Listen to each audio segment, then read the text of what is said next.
All my life, I've always been an artist.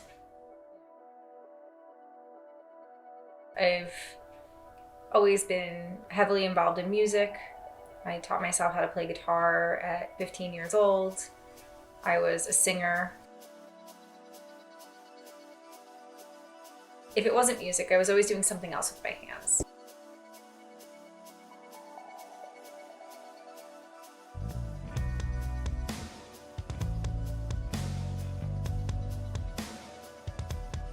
I was making macrame, dream catchers, and plant holders, or I was working at a jewelry store and making intricate beaded jewelry out of Swarovski crystals. I've always done a lot with my hands and with art, but I never actually felt like an artist. People always say that I was an artist, but I never felt like an artist.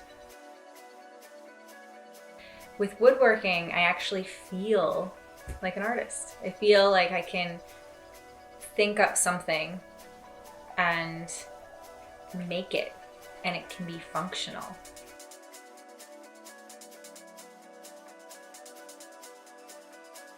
The pandemic hit me pretty hard.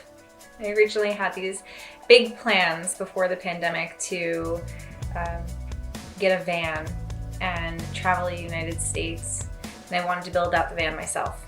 In order to do that, I needed to learn how to do certain things. I was going to learn this regardless. The pandemic kind of sped up that process of me learning how to woodwork. I was talking to a friend and he said to me, "The world is filled with knowledge. If you want to learn something, go learn it." I made my first table and I couldn't be prouder of it.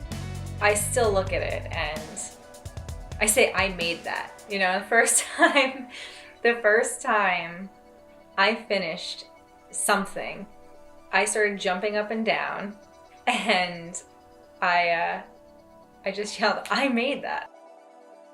That to me is really cool.